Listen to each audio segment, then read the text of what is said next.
Isso, vai lá baixando, pode mais um pouquinho. Vira mais assim, mais pra cá. Sim. Isso, agora só puxar um pouquinho pra aí. Vai, leva. Mais. Ah, pode abaixar tudo aí. Isso. Aí tá bom. Agora leva um pouquinho pra lá. Mais. Aí, tá bom aí. Pode até baixar o restante, se você quiser. Que ela fica assentadinha aí e não corre risco dela balançar. Isso, puxa mais um pouquinho para trás. Mais, pode ir, bem. Mais. Aí, tá bom.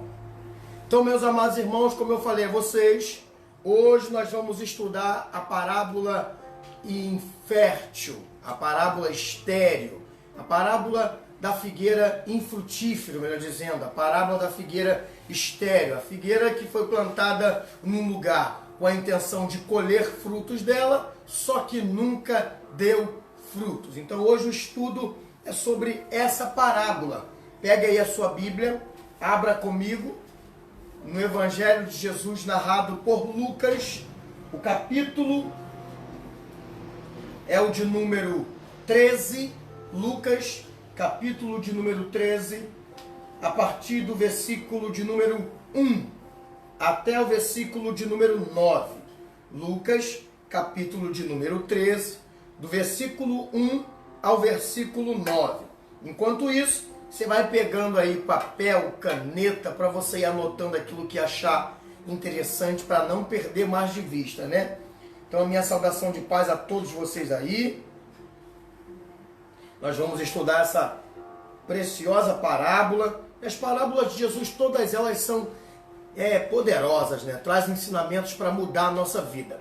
A de hoje é uma parábola muito boa porque ela trata diretamente com aqueles que já estão na presença de Jesus. Há parábolas que Jesus fazia uso delas para atrair pessoas ao seu rebanho, atrair pessoas à sua presença, mas já há parábolas que Jesus usava para criticar uma atitude, que Jesus usava para trazer um ensinamento peculiar à situação que estava acontecendo, e há parábolas como essa, que Jesus mensurava para trazer ensinamentos àqueles a qual ele queria corrigir de uma situação para atrair a uma vida de santidade, de conversão genuína e de salvação. Jesus sempre pregou para salvar pessoas também. Então a minha saudação de paz aí também à nossa irmã Jean Lúcia Xavier, tá? Que Deus te abençoe, minha amada. Dá um abraço no Carlos aí por mim, dá um abraço nas suas meninas, tá? Nos genros aí, em todo mundo, tá bom? Deus abençoe a ti e a esse povo lindo aí da nova vida. Vamos lá, queridos? Lucas, capítulo de número 13. Essa também é mais uma parábola exclusiva do Evangelho de Lucas, tá? Você não vai achar ela em Mateus, em Marcos, nem muito menos em João. Há algumas parábolas que são exclusivas de alguns evangelhos. E essa é exclusiva aqui do Evangelho segundo escreveu o Lucas, né? Evangelho de Jesus, narrado pelo evangelista Lucas. Aproveitando aqui para abrir um parênteses e trazer mais um esclarecimento. Não são 4 evangelhos. É um evangelho só, escrito por e por. Então, por Lucas, por Mateus, por Marcos ou por João. Então é um evangelho escrito por 4 evangelistas. Daí a gente tem algumas questões diferenciadas entre um e o outro. Uma vez me perguntaram, pastor, se a palavra de Deus é uma só, por que no evangelho de Lucas fala isso, no evangelho de Marcos fala aquilo, em Mateus fala que era um anjo, aí em Marcos fala que era 2 ou vice-versa? Por quê? Eu vou te explicar por quê, enquanto a galera vai procurando aí. Eu vou te explicar por quê. Porque é basicamente isso aqui, ó. Vou usar o exemplo de alguém que está aqui. Tá eu e o irmão Edson numa esquina. Aí passa um carro e sobe a calçada. Aí eu vou escrever junto com o irmão Edson. Passou um carro e subiu a calçada. Só que do outro lado da rua tá a irmã Érica e o irmão Alexandre. Aí eles vão escrever, passou um carro, subiu a calçada perto da lata de lixo. Do outro lado da rua, bem mais longe, está a irmã Joana Dark e a irmã Jean Lúcia. Aí elas escrevem, passou um carro, subiu a calçada, bateu na lixeira e quase atropelou um gato. Você reparou que todos viram a mesma situação, só que escreveram detalhes diferenciados? Qual é o fundo da mensagem? Passou um carro e subiu na calçada. Só que o Adriano e o Edson só viram ele subir na calçada, deram só atenção a isso. A Érica e o Alexandre viram ele subir na calçada e passar perto da lixeira. Já a irmã Joana Dark e a irmã Jean viram ele subir a calçada, bater na lixeira e quase atropelar um gato. Então não é uma história diferente. O fundo da história é uma só. Qual? Subiu a calçada. Agora há detalhes que vão fazer parte do ponto de vista de cada evangelista. Sendo assim, não há mentira ou falha em nenhum dos evangelhos. O que acontece é que são pontos de vistas diferentes de uma determinada história. Todos vão tocar no assunto central. Qual é o assunto central? Passou um carro e subiu a calçada. Só que há aquele que viu algo diferente no meio da situação. Então assim foi escrito os evangelhos. Não é uma história diferente, a história é uma só. Qual é a história? Jesus de Nazaré, o Senhor Jesus, sua vida, seu crescimento, sua morte e ressurreição. Uma só história, vista de pontos de vista diferentes. Por quê? Porque Mateus estava lá, João estava lá, Marcos aprendeu com os discípulos. E o Lucas ouviu falar também da boca dos discípulos. Por isso os pontos de vistas diferenciados de um para o outro. Então isso não muda a história, isso não torna nada um tanto quanto falho. Isso não quer dizer que o evangelho de Lucas ou de Mateus é maior do que o de Marcos e João. Não, são pontos de vista diferentes de uma única história. O que não pode mudar nunca é a centralidade da história. E qual é a centralidade da história dos evangelhos? Jesus é o Senhor. Morreu, ressuscitou e voltará para nos salvar. Essa é a coluna dorsal do evangelho. Se os quatro firmam essa história, se os quatro contam essa história, se os quatro acreditam nessa história e nos faz acreditar nessa história, há verdade em todos eles. Voltando aqui para a nossa parábola, vamos lá. Lucas capítulo de número 13 diz o seguinte: e naquele mesmo tempo estavam presentes ali alguns que lhe falavam dos galileus, cujo Pilatos fez com que o seu sangue se misturasse com os seus sacrifícios. E respondendo Jesus disse-lhes: cuidai vós que esses galileus foram mais pecadores do que todos os outros galileus, por terem padecido tais situações? Não vos digo, antes, se não vos arrependeres, todos de igual modo perecereis. E aqueles 18, sobre as quais caiu a torre de Siloé, e os matou, cuidais que foram mais culpados do que todos os outros moradores de Jerusalém? Não vos digo isso, antes, se vocês não se arrependerem, todos de igual modo perecereis. Agora vamos entrar propriamente dito na parábola. Versículo 6. E dizia esta parábola: um certo homem tinha uma figueira plantada na sua vinha, e foi procurar nela frutos e não achou. E disse ao vinhateiro: eis que há 3 anos eu venho procurar fruto nesta figueira, e não acho. Corta, porque ocupa ainda a terra e é inútil. E respondeu-lhes, ele disse-lhe: Senhor, deixa esta mais 1 ano, até que eu escave e cultive-a e esterque-a. E se der fruto, ficará aí. Mas se não der fruto, depois pode mandar com que seja cortada.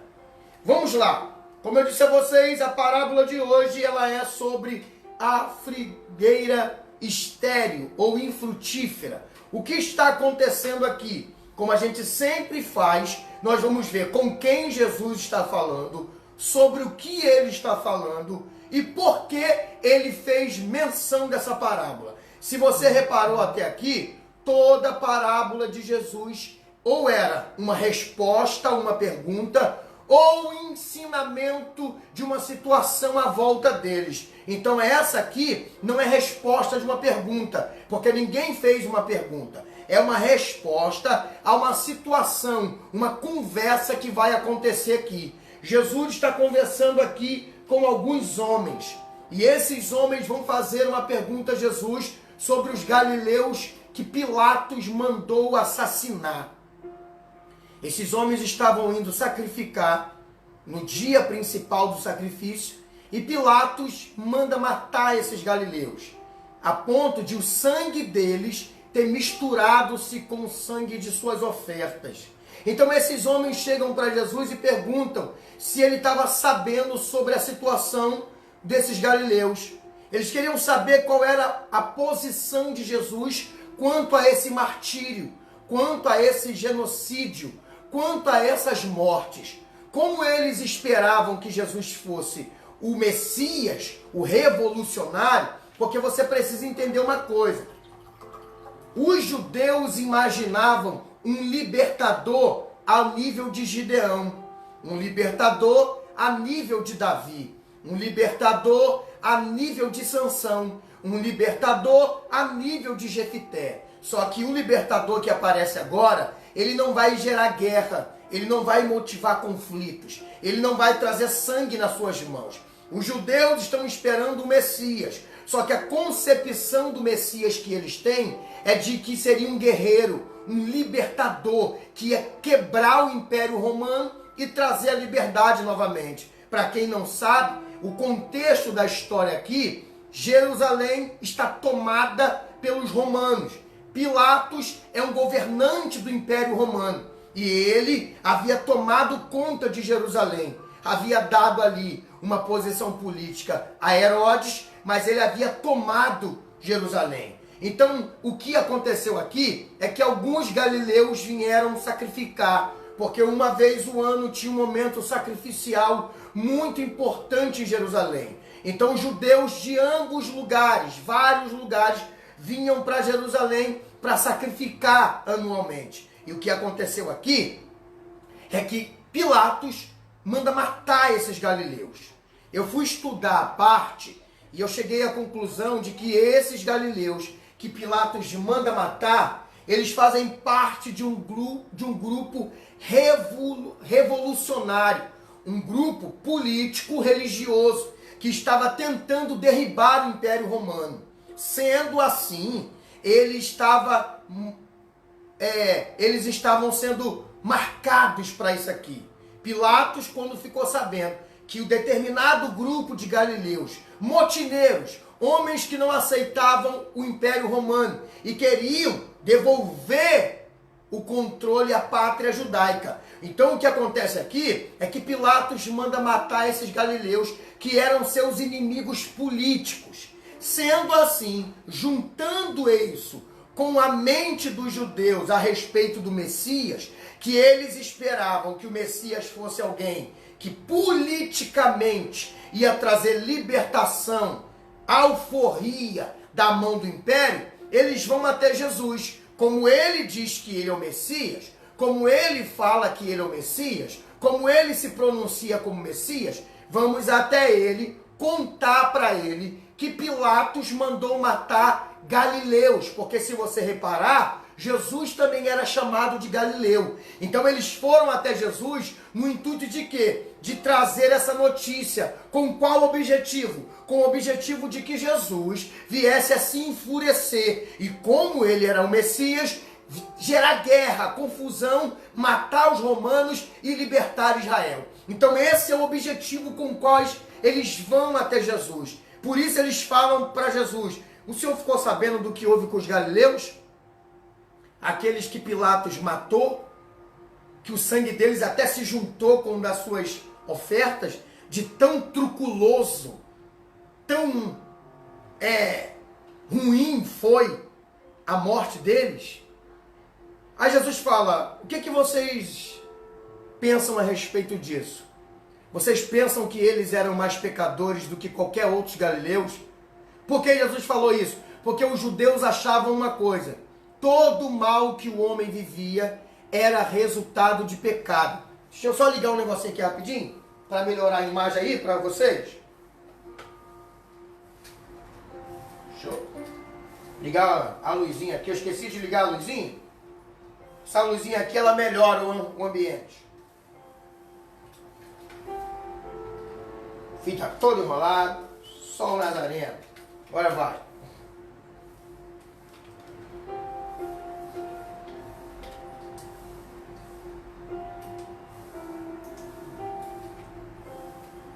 Vai melhorar aqui, ó, a visão aqui.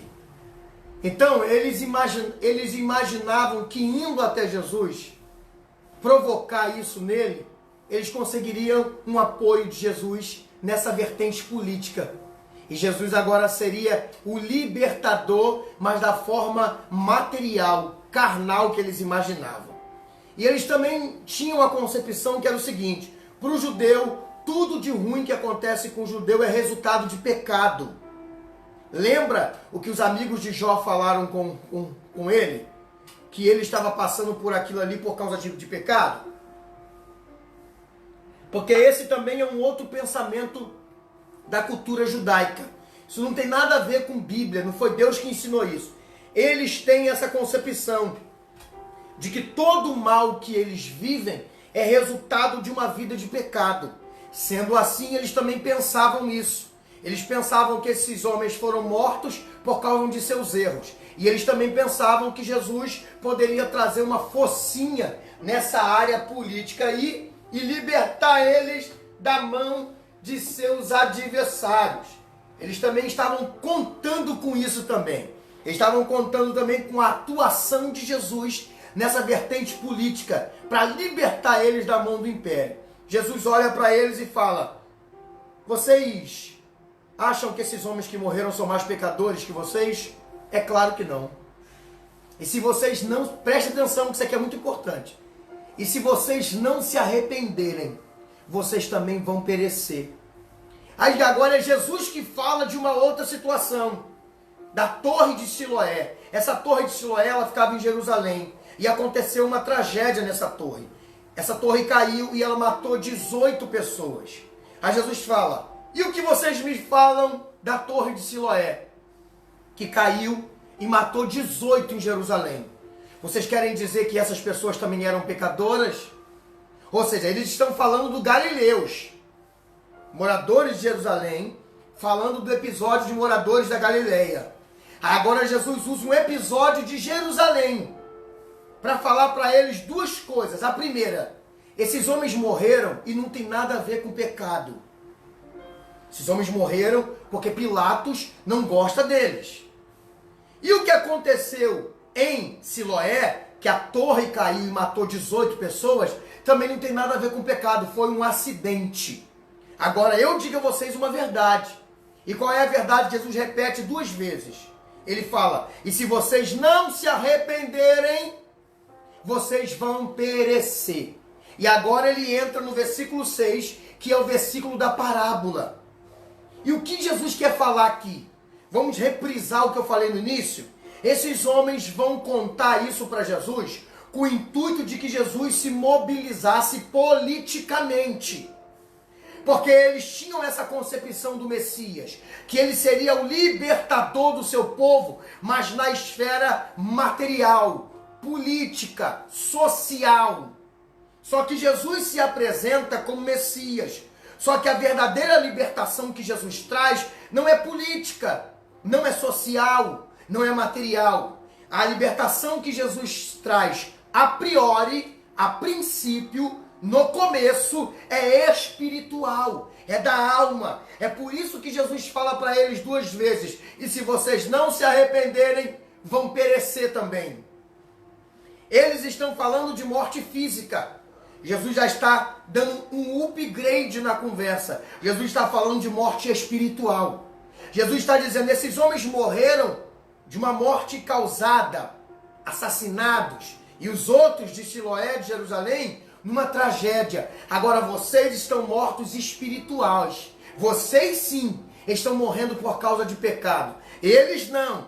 Uns foi por questão política e outros por um acidente. Agora vocês estão morrendo espiritualmente por pecado. E só há um jeito de se libertar. É me conhecer como o verdadeiro Messias que sou. Jesus estava dizendo para eles entre linhas. Talvez eu e você não chegamos a esse alcance, mas eles que estão dentro da situação compreenderam a fala de Jesus. Jesus queria dizer o seguinte para eles: vocês vieram até mim com o intuito de me levar a uma revolução política, porque me tem como Messias, só que Messias dentro da cachola de vocês. O Messias que vocês colocaram numa caixinha de fósforo. Qual? O Messias que vai vir com a força de Davi, com a força de Sansão, com a coragem de Davi, com a sabedoria de Gideão. É esse Messias que vai vir para libertar, para brigar, para contender. Na realidade, Jesus vem sim para libertar, para quebrar e para contender, mas no âmbito espiritual. Jesus vem para libertar o homem primeiro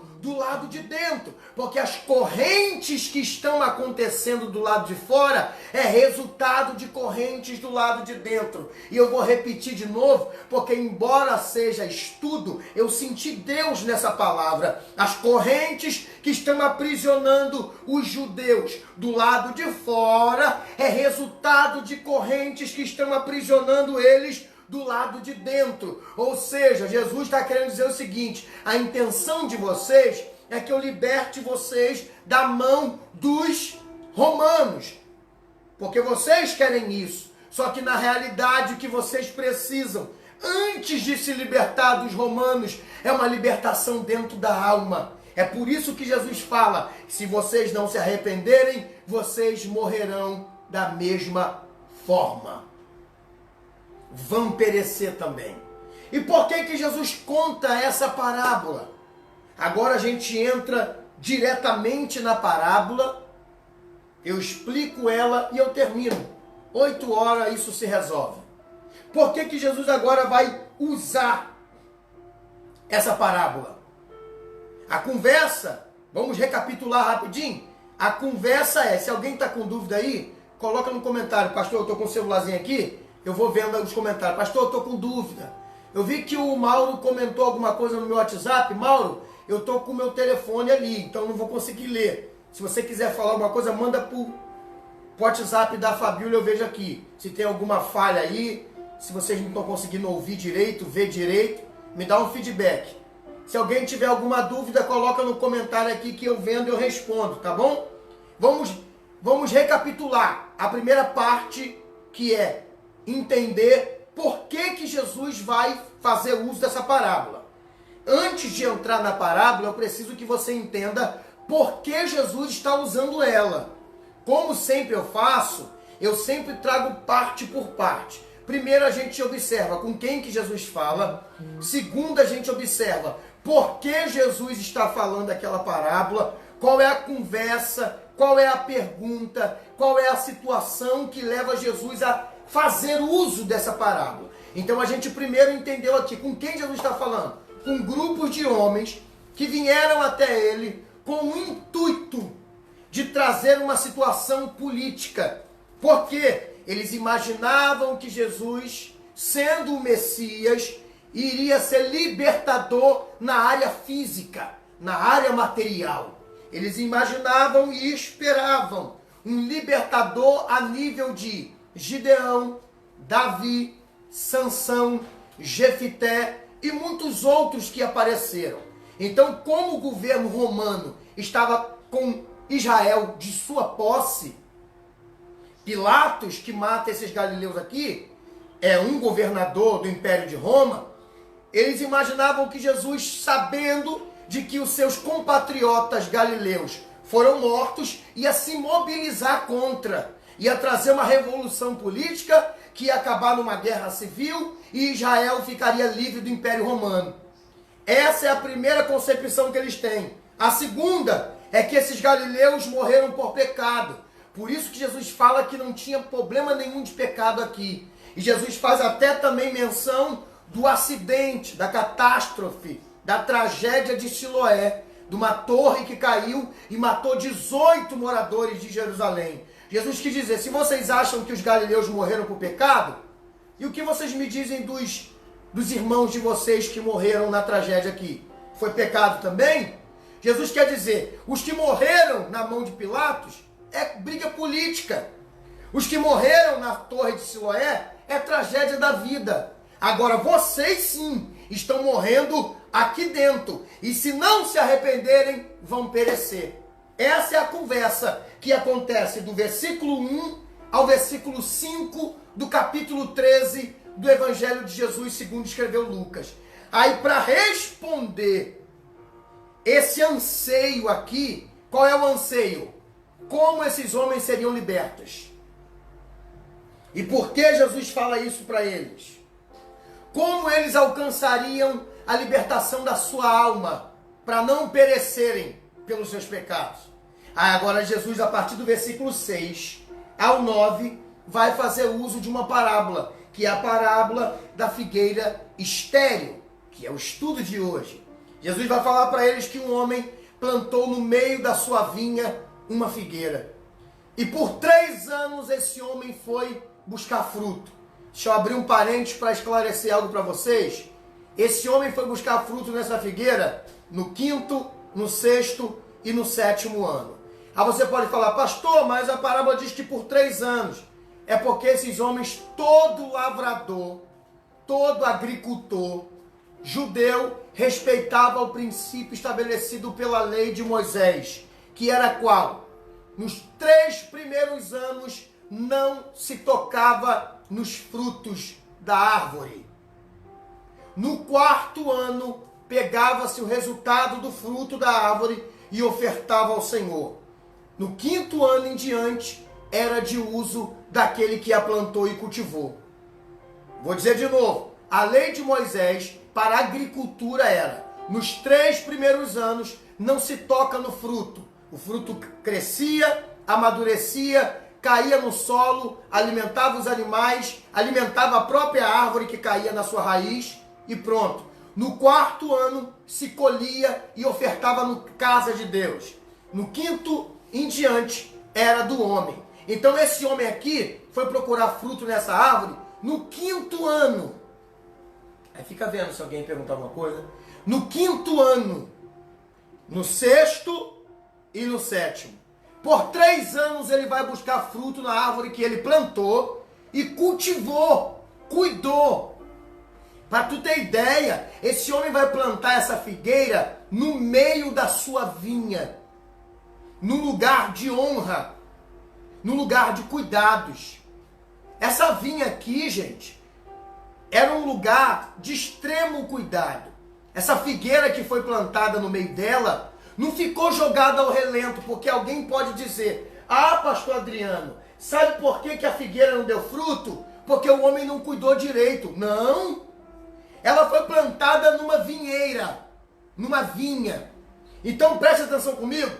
Segundo a botânica, a vinha é uma das árvores, um dos arvoredos, eu não sei bem dizer para você o que é, que dedicava-se mais tempo e de cuidado. Porque por ser uma planta frágil, ela era pendurada em galhos, então tinha um extremo cuidado com ela. Então ela era diariamente regada, as folhas que caíam eram diariamente catadas, não faltava esterco na raiz, não faltava água nos brotos e na raiz. Esse homem, para você ter noção de que ele cuidava bem dessa vinha, que ele tinha um vinhateiro ou um vincultor. Então, antes que alguém pense, ah, a figueira não deu fruto porque ela ficou num canto largada. Não, ela foi plantada no meio da vinha e tinha um homem separado para cuidar dela. Todos os dias ela tinha esterco e água, sombra, cuidado pessoal e particular. Eu não estou falando de uma árvore que foi plantada num canto qualquer, de uma semente que caiu da boca de um pássaro e germinou. Não, ele plantou. Eu vou dizer de novo, essa figueira aqui não é um acidente do acaso. Essa figueira aqui não é um resultado do trabalho da natureza. Não foi um pássaro que comendo o figo de uma outra árvore deixou a semente cair aqui. Não, esse homem pegou a muda, esse homem cuidou dela até que ela gerasse raiz, limpou em volta, plantou no lugar exclusivo, deu os cuidados necessários, e sabe o que acontece? Quando ele vai até ela para colher o resultado do seu trabalho, ela não tem. Então eu quero abrir esse parênteses para você se ligar nisso. Essa figueira aqui foi plantada no melhor lugar da vinha, no meio, no lugar onde o homem cuidava. E repito, tinha um homem separado para cuidar da vinha. E esse homem, ele era especialista. Não era qualquer homem. Esse homem aqui era um homem preparado para cuidar das árvores, do ambiente orgânico da casa desse senhor.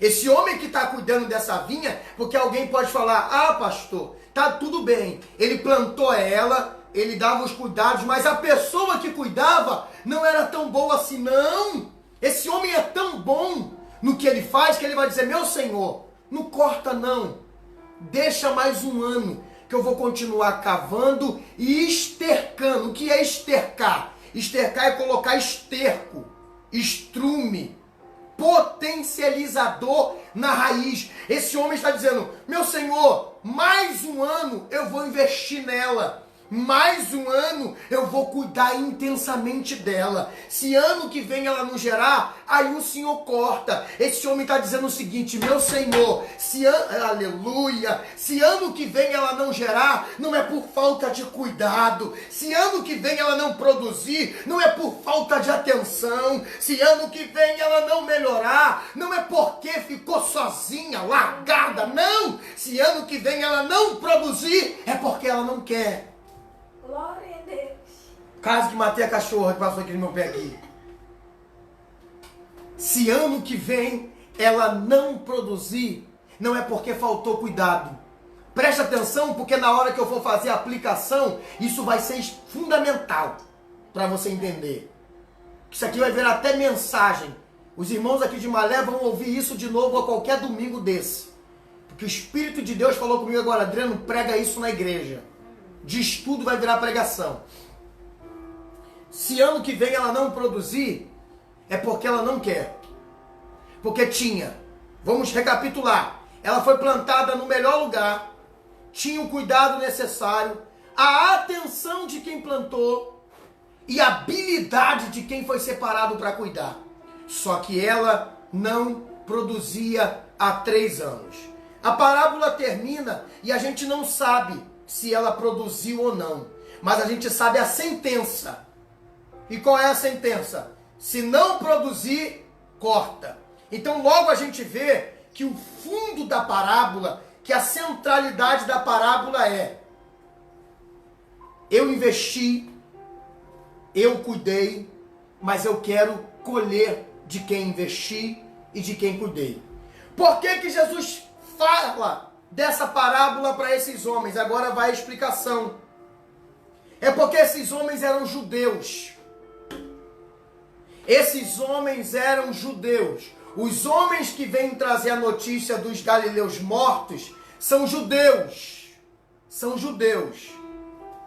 Então Jesus está dizendo para eles o seguinte: na mente deles a resposta é essa aqui: vocês esperam de mim libertar vocês da mão de Pilatos, né? É isso que vocês querem? É que eu me mobilize aqui politicamente, mate Pilatos e tome o governo de Jerusalém e liberte vocês dos romanos? É isso que vocês querem? Só que na realidade, eu vim com outro propósito, uma outra missão. Pega aí agora. A minha outra missão é cultivar vocês, cuidar de vocês, estercar, ou seja, colocar adubo em vocês. Por quê? Porque o dono da vinha está vindo aí.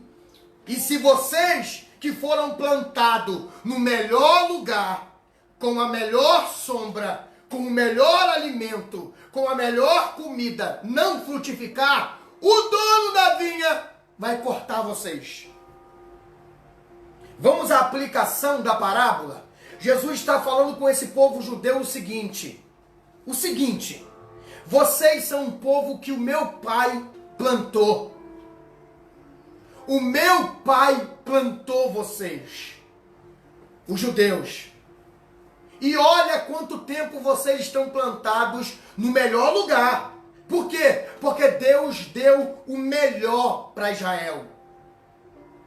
Gente, se você reparar a história de Deus com Israel, desde Jacó, ou melhor, vamos mais longe, desde Abraão, olha a história de Deus com Israel, desde Abrão, antes de ser Abraão, desde Abrão, Deus tira o cara da terra dele, leva pelo caminho do deserto, prospera o cara, dá vitória ao cara, honra Isaac, o filho dele, honra Jacó, levanta José para o povo de Jacó não morrer no deserto, leva para o Egito, prospera na terra de Gozém, liberta da mão do opressor, leva pelo deserto, no deserto não falta água, no deserto não falta comida, no deserto tem sol de dia e nuvem para refrescar, no deserto tem frio de noite e coluna de fogo para aquecer, no deserto Deus abre mar vermelho e mata egípcio, no deserto Deus faz parar o Jordão, atravessa para o outro lado, Deus faz cair Jericó, Deus mata os inimigos, os heteus, jebuseus, fariseus, tudo que termina com eus e dá vitória para esse povo. Deus leva eles para a terra que manda leite e mel. Deus investe pesado em Israel. Deus levanta no meio deles juiz, sacerdote, profeta, homem e mulher de Deus para não deixar a bola cair. E o resultado é que com todo esse investimento que Deus fez, Israel ainda não estava dando frutos. Enquanto eu tomo uma água, comenta alguma coisa aí para poder animar o culto, vai.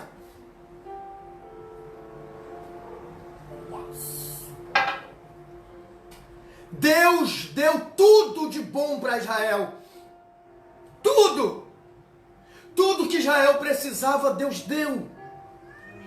Israel é uma figueira brava, plantada no melhor lugar, que foi a presença do coração de... Ou melhor, deixa eu agora eu vou filosofar. Israel foi plantada no melhor lugar possível, qual? No coração de Deus. Deus deu tudo que Israel precisava. Deus deu toda a manutenção no deserto e fora dele. Resultado, Israel não produziu nada. E sabe quem é Jesus nessa parábola? Jesus é esse vinhateiro que o dono da vinha manda cortar e jogar fora. Mas o vinhateiro é amoroso. Aí ele fala: corta agora não. Deixa eu cuidar. Se depois dos meus cuidados não produzir, aí não tem mais jeito, aí o Senhor corta. Então isso é o que Jesus queria falar com eles. Foi dos cuidados que Deus teve com eles e eles não respeitaram. Por isso agora o Império Romano está dominando. O Império Romano está dominando Israel, não é porque Deus é fraco. Ah, o Deus de Israel que venceu o Egito perdeu para César. Não! O Império Romano está dominando Israel por causa dos seus erros, de seus pecados. Só que agora Jesus está dizendo: vocês não têm desculpa. Sabe por que vocês estão passando por isso? Porque o meu pai investiu tudo que tinha em vocês, e Jesus foi o investimento mais alto, e eles ainda assim não estavam ouvindo Jesus. Olha aí, Deus deu tudo de bom e do melhor, e no final Deus deu o melhor que tinha. Porque se você acha que o melhor de Deus é material, você é o mais miserável dessa live. Porque a Bíblia diz que aqueles que esperam em Deus só nessa terra são os mais miseráveis. O melhor de Deus não tange a essa matéria, a esse plano material. O melhor de Deus veio nesse mundo, andou nesse mundo, comeu nesse mundo, dormiu nesse mundo e morreu nesse mundo. Ressuscitou nesse mundo, mas não está mais nele. E a qualquer momento vai voltar para nos levar para o mundo que ele preparou para nós. O melhor de Deus é o seu Filho. Aleluia. O vinhateiro que não desistiu da figueira. E mesmo ela não dando fruto, ele veio aqui para cultivar mais um pouco. Primeira coisa que você tem que entender é que essa parábola é uma resposta de Jesus aos judeus, dizendo a eles: vocês querem que eu liberte vocês da mão do Império Romano? Só que as cadeias do Império Romano é resultado de uma cadeia aqui dentro. Vocês não frutificaram como meu pai queria. O meu pai investiu em você desde Abraão. O meu pai investiu em vocês desde Isaac. O meu pai investiu em vocês desde Jacó. O meu pai investiu em vocês desde Josué. Desde José. Meu pai investiu em vocês desde Moisés. O meu pai investe em vocês desde Josué. O meu pai investe em vocês desde Caleb. O meu pai investe em vocês desde Samuel. O meu pai investe em vocês desde Davi. E vocês não frutificaram ainda.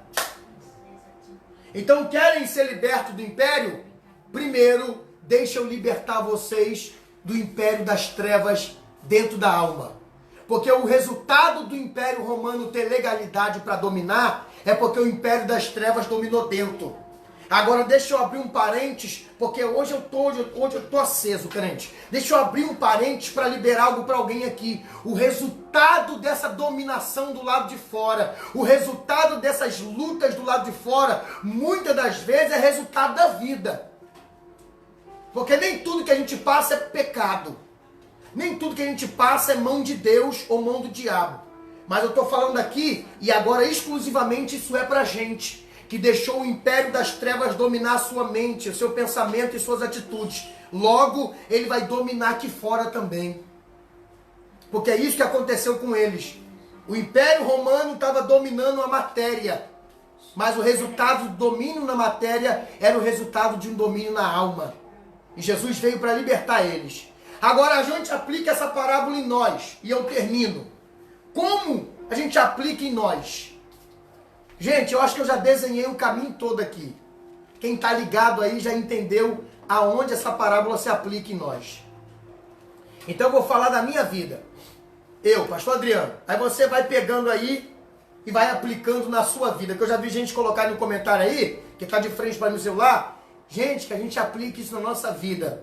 Então eu vou falar da minha vida, vou aplicar nela, e você, de modo humilde, faça uma análise da sua vida e aplique nela também. Vamos lá. Eu, por exemplo, eu era um miserável pecador, perdido no mundo das drogas, perdido no mundo da prostituição, perdido no mundo da imoralidade sexual.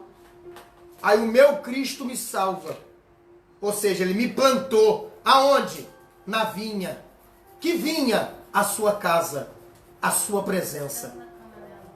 Jesus me plantou com gente boa. Porque a vinha aqui representa as pessoas boas. Eu que era um mau caráter, um criminoso, um perdido, um imoral, fui tirado da minha vida ruim e plantado no melhor lugar. Qual? A casa de Deus. Aí esse meu Deus vem me sustentando, me alimentando, limpando as ervas daninhas de volta da minha vida, colocando adubo, esterco, dando água das suas fontes, para que eu gere vida na minha vida. E no momento em que esse meu Deus me procura para colher os frutos de todo esse investimento, ele encontra uma árvore seca e estéril. Será que isso é legal? Eu pensei nisso a tarde toda. Claro que não. Jesus me plantou e te plantou para germinar, frutificar, para progredir tudo aquilo que já foi colocado em você. Essa parábola se encaixa em nós, que já fomos salvos, libertos de um mundo negro. Porque essa vinha representa a casa dele. Essa vinha representa a presença dele. O vinhateiro é Jesus, que que está cuidando de nós ainda, que está dando para nós ainda aquilo que precisamos para frutificar. E sabe qual é o ano? Esse ano que ele fala que vai dar um tempo, é até ele voltar, gente. Enquanto ele não volta, há tempo para melhorar. Amém. Há tempo para crescer. Há tempo para frutificar. Mas quando ele voltar, não tem mais tempo para isso. Não adianta quando Jesus voltar e arrebatar, ele falar: Senhor, me dá mais 2 meses que eu vou dar fruto. Acabou, filho. Você vê que o vinhateiro, ele tem amor para estender o tempo. Mas ele é justo. Ele fala: daqui 1 ano. Se não der fruto daqui 1 ano, isso não quer dizer que eu estou falando aqui no literal não, tá? Não é 1 ano literal não. Porque eu não sei quando ele volta. Ele pode voltar daqui a 2 minutos. Ele pode voltar agora. Então, o tempo de melhorar não é amanhã, é agora. Aleluia. O tempo de frutificar não é em 2021, que no final do ano você faz aquela promessa bagatela, bagaceira. Ah, Senhor, esse ano eu vou ser melhor. Não, o tempo de melhorar é agora. Amém. Pastor, mas já está no final do ano, então, meu irmão, pega esses meses que falta e seja preenchido de adubo. Sabe qual é o adubo do vinhateiro? Tá aqui, ó. Glória a Deus, tu tá aqui sendo adubado. Sabe qual é o adubo do vinhateiro? É joelho que se dobra. É prática da palavra. Porque ele vai voltar para ver a figueira de novo. Ele vai voltar para conferir os ramos. Ele vai voltar para conferir a árvore. E se ela não tiver produzido, vai ser igual lá em João capítulo 15. O meu pai é o lavrador. Jesus é o vinhateiro que cuida para gerar fruto. Mas o pai é o lavrador. E ele vai ver quem deu fruto. Se deu, ele poda para dar mais. Se não deu, ele corta e lança no fogo. Então eu tenho certeza que não é isso que o vinhateiro quer. Pelo contrário, o vinhateiro quer que você dê fruto. O vinhateiro quer que você encha esses galhos de lindos e saborosos frutos. Aleluia. Então, gente, a aplicação dessa parábola é essa. Nós somos a figueira.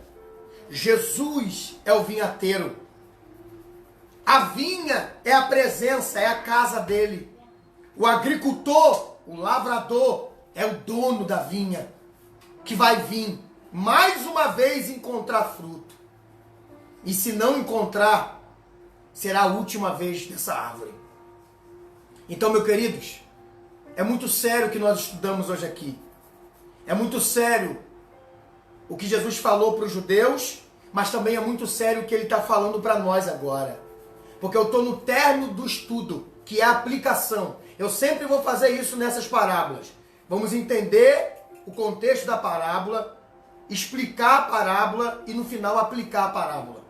Entendemos o contexto, entendemos a explicação e agora eu estou aplicando. Aí a aplicação é espiritual. O contexto e a explicação é teológico, exegético, hermenêutico, mas a aplicação é espiritual. Por quê? Porque agora é o vinhateiro adubando a figueira. Por quê? Porque ele quer que você gere fruto. Glória a Deus. Eu não sei se ele volta daqui a 1 ano. Eu não sei se ele volta daqui a 2 dias ou daqui a 1 minuto. E por não saber, eu oro agora por arrependimento. Porque a palavra que ele liberou foi: se arrependam, senão vão perecer. E como eu não quero que isso aconteça comigo, e nem muito menos com você, pelo contrário, vocês sabem que o maior intuito do pastor de vocês é que vocês sejam árvores frondosas, frutíferas, e que o machado de Satanás não corte vocês. Pelo contrário, que vocês venham passar por um corte, sim, mas por um podamento. Lá de João 15, para quê? Para que dê mais fruto ainda. Não para que sejam lançados fora. Então, queridos irmãos, eu termino orando com vocês. Eu peço a você que agora seja humilde e desça ao lugar da adubação. Desça ao lugar de ser estercado, de receber esterco. E quando eu falo esterco aqui, não é no ambiente pejorativo, porque eu estou usando uma linguagem figurativa. Então, se eu estou falando com você como se você fosse árvore, esterco para você não é podridão. Esterco para você é remédio para raiz. Oh, aleluia! Vamos orar? Vamos falar com o dono da vinha? Amém, Jesus. Senhor, Meu Senhor. nós olhamos para nós e reconhecemos a nossa esterilidade. Em saber que precisamos melhorar cada dia mais. Verdade, Jesus. Senhor, não é por falta de cuidados que não demos fruto. O Senhor não nos plantou no lugar árido, vazio e ao relento. Pelo contrário, Tu nos plantou no melhor lugar. A priori, o Teu coração. E secundariamente, a Tua casa.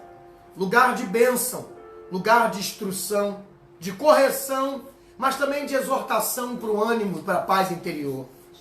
O Senhor nos deu o melhor adubo, que é a Tua palavra. O Senhor nos deu o melhor vinhateiro, que foi o Teu Filho, e agora é o Teu Espírito, que está aqui, trabalhando em nós. Glória a Deus. Então não é por falta de cuidados que muitos de nós estamos sem dar frutos. É por falta de receber aquilo que foi nos dado. Portanto, no nome de Jesus, nós oramos ao Senhor primeiro por arrependimento. Eu, Deus, falo por mim, pastor Adriano, o teu servo, a tua ovelha, me arrependo pelos poucos frutos, pelos minguados frutos, porque eu sei que eu tenho condições de dar mais, porque o que eu recebo é para dar mais, o que eu ganho é para dar mais, o que eu tenho recebido na minha raiz é para dar mais fruto. Então me perdoe pelos galhos secos, me perdoe pelas folhas amarelas, me perdoe pelas folhas secas que já até caíram. Mas na noite de hoje eu oro por mim, e não só por mim, mas por esses que o Senhor me deu. Que o Senhor venha com a tua misericórdia, nos perdoe, ó vinhateiro celestial, e cave em volta de nossa raiz, coloque o adubo necessário mais uma vez. Eu sei que tu já fez isso inúmeras vezes, porque eu repito, Pai, não é por falta de cuidado, é porque nós não estamos ao relento, não é por isso, é porque nós somos negligentes aos cuidados. Sou eu que não observei o adubo, sou eu que não atentei ao esterco na minha raiz para gerar. A culpa não é tua, ó vinhateiro celestial, a culpa é nossa. Somos nós que somos árvores estéreis. Não é tu que é o mau cultivador. Pelo contrário, tu és o melhor agricultor da alma. Não houve, não há alguém que poderia cuidar melhor de nós do que o Senhor. Tu é tão bom em cuidar de nós, que no teu Filho tu se fez carne e veio aqui para cuidar pessoalmente de mim. Obrigada, Jesus. Com as tuas mãos tu sangraste o meu sangue, o meu pecado, a minha cruz tu pegou para ti. Jesus, obrigada, meu Senhor. Era tudo para mim, mas o Senhor, ó vinhateiro celestial, pegou por nós. Foi embora? É claro que não. Deixou de existir aos meus olhos, mas ainda está no meio de nós. Deixou de cuidar com mãos físicas, mas cuida com mão na alma. Aleluia. Deixou de falar aos ouvidos, mas fala dentro do coração. Oh Deus, tenha misericórdia da tua igreja. Eu sei que tu esperava mais de nós nesse momento de pandemia. Não era o momento de se esconder, Deus. Era o momento de sair a campo. Porque menos almas morreriam. Menos vidas tirariam a sua vida. Se nós tivéssemos dado o fruto necessário. Perdoa-me, como pastor, se cuidei menos, se preguei menos, se abracei menos. Perdoa as tuas ovelhas, se elas geraram menos do que devia gerar. Dá mais uma oportunidade para nós, ó dono da vinha, porque queremos ser árvores frondosas. Aleluia. Queremos dar frutos saudáveis e saborosos. Portanto, muito obrigado, porque eu sinto vinhateiro aqui, Pai. Aleluia. Eu sinto vinhateiro aqui, Jesus.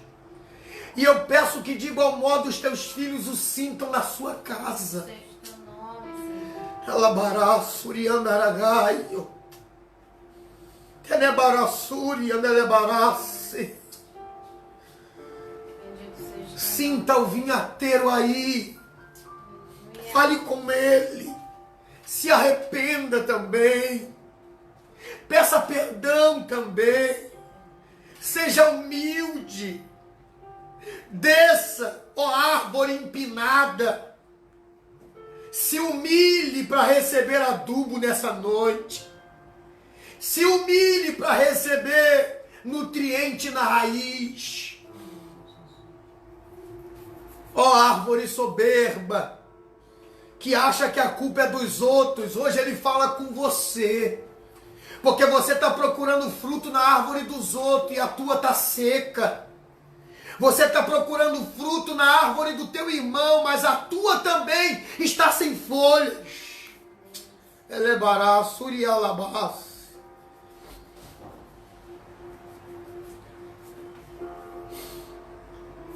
Ouça a voz do vinhateiro,